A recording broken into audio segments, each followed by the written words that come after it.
The students, greetings to all the students. तो बेटा ये वीडियो है, इसमें हम एपी का नेक्स्ट क्वेश्चन करेंगे, that is question number 12।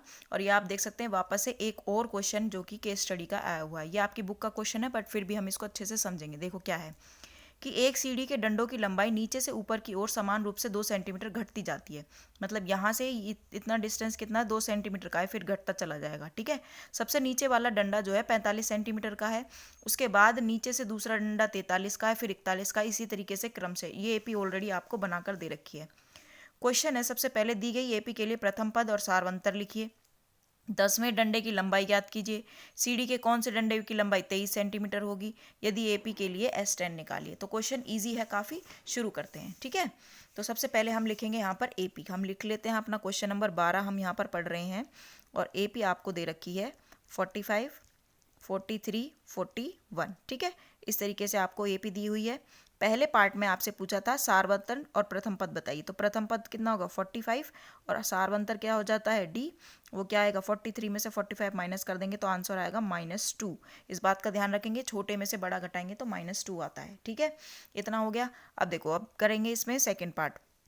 Second part में पूछा था 10वें डंडे की लंबाई ज्ञात कीजिए। 10वें डंडे लंबाई का मतलब है A10 आपसे पूछ रहा है। A10 पूछ रहा है तो A10 क्या होता है, A प्लस में 9D, ये क्या होता है A10, है ना। पता है ना ये कैसे निकालते हैं। तो ये हो जाएगा 45 प्लस में 9 मल्टीप्लाई बाय -2। ठीक है, तो ये हो जाएगा 45 मल्टीप्लाई कर 9 दूनी 18।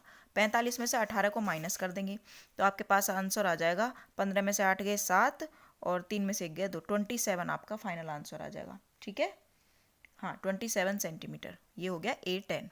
ओके, अब देखते हैं थर्ड पार्ट में क्या पूछा था। थर्ड पार्ट में याद है तो पूछा था सीढ़ी के कौन से डंडे की लंबाई 23 सेंटीमीटर होगी। यानी आपको दे रखा है कि AN आपको 23 दे रखा है, 23 सेंटीमीटर दिया हुआ है, आपको N बताना है। यानी कौन से डंडे पर कौन सा पूछे तो हमेशा N निकालना होता है। ठीक है, तो यहाँ पर हम फॉर्मूला लगाएंगे A plus N minus 1 into में D, यानी हो गया 23। A का मान क्या दे रखा है 45 प्लस n-1, डी का मान है -2। जब भी माइनस की संख्या लिखेंगे तो ज़रूर से ज़रूर उसके आगे ब्रैकेट जरूर लगाना है, वरना आपका क्वेश्चन गलत हो जाएगा। ये हो जाएगा 23, ये प्लस का 45 है, जब इधर आएगा तो कैसा 45 हो जाएगा, माइनस का 45। ठीक है, तो ये हो जाएगा -2। इसमें से हम इसको माइनस कर देंगे, छोटे में से बड़ा घटाएंगे तो माइनस की संख्या आएगी। वैसे भी जो नंबर बड़ा होता है उसके आगे जो निशान होता है वही लगता है। तो 5 में से 3 गए 2 और 4 में से 2 गए 2, 22 हो गया। यहाँ से ये -2 को 22 से डिवाइड कर देंगे। देखो माइनस से माइनस कैंसिल हो गया, 2 से इसको काट देंगे, 11 पे चला जाएगा। तो n-1 बराबर 11 और n का मान कितना आ जाएगा 12। ठीक है, तो आपका आंसर हो गया n का मान 12। यानी 12वें डंडे की लंबाई कितनी है 23 सेंटीमीटर है। और इसका चौथा पार्ट में क्या पूछा था, चौथे पार्ट में पूछा था एपी, जो एपी दे रखी है उसके लिए S10 निकालिए।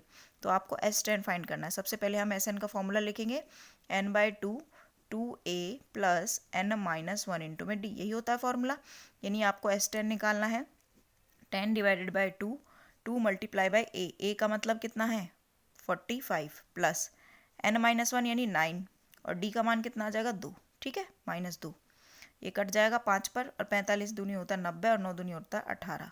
तो सबसे पहले हम 90 में से 18 को माइनस कर देंगे तो आ जाएगा 10 में से 2 गए 8, या 10 में से 8 गए 2 सॉरी, और यहाँ 8 में से 1 गया 7, 72 आ जाएगा। 72 की 5 से मल्टीप्लाई कर देंगे और आपका आंसर आ जाएगा 360 सेंटीमीटर। हाँ, ये पूरी लेंथ हो गई सीढ़ी की। ठीक है, तो ये वाली केस स्टडी तो आसान थी, आप आसानी से कर सकते हैं इसको। और मिलते हैं नेक्स्ट वीडियो में। थैंक यू, तब तक के लिए सब्सक्राइब करें, शेयर करें।